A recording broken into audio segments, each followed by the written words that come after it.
ওম নমঃ শিবায়। আমরা মহাদেবের সঙ্গে অনেক কিছু জুড়ে থাকতে দেখেছি।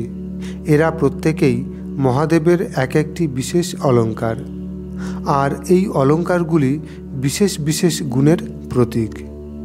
চাঁদ এমনই একটি অলঙ্কার যা মহাদেবের মাথায় চুলের সঙ্গে জুড়ে থাকে। চাঁদ শীতলতার প্রতীক। মহাদেবের মাথায় অর্ধচন্দ্র দেখানো হয়েছে। এই অর্ধচন্দ্র হল সুন্দরতার প্রতীক, অর্থাৎ চাঁদ একদিকে শীতলতার প্রতীক হয়ে মহাদেবের শীতলতারূপী গুণকে ফুটিয়ে তুলেছে, আর একদিকে অর্ধচন্দ্র রূপে সুন্দরতার প্রতীক হয়ে মহাদেবের আন্তরিক ও বাহ্যিক সৌন্দর্যকে ফুটিয়ে তুলেছে।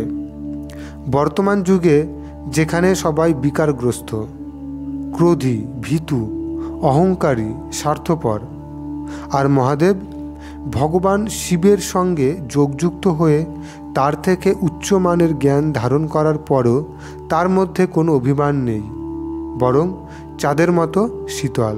চাঁদ মহাদেবের সৌন্দর্যকেও ফুটিয়ে তুলেছে, আবার শীতলতাও অনুভব করিয়েছে। অর্ধচন্দ্র মহাদেবের অভ্যন্তরীণ সৌন্দর্যকে দেখিয়েছে, তাই তো মহাদেবের নামে সবাই মুগ্ধ। মহাদেব সবসময় তপস্যারত অবস্থায় থাকেন।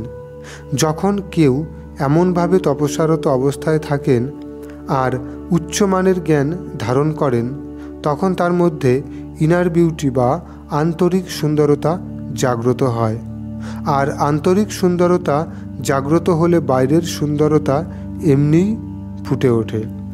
কিন্তু বর্তমান যুগে সবাই অজ্ঞতার কারণে বাইরের সুন্দরতাকে বেশি মাহাত্ম্য দিচ্ছে, যার ফল দুশ্চিন্তা, অসফলতা, হতাশা, ভয় ইত্যাদি। মহাদেবের কাছ থেকে আজকের শিক্ষণীয় বিষয় হলো আমাদের অজ্ঞতার অন্ধকার কাটিয়ে বাইরে বেরিয়ে আসতে হবে।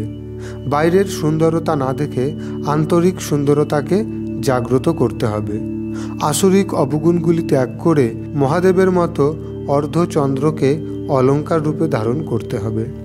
পরমপিতা পরমাত্মা শিব ভগবানের ছত্রছায়ায় সবাই চন্দ্রের মতো শীতল আর সুন্দর হয়ে উঠুন। ধন্যবাদ।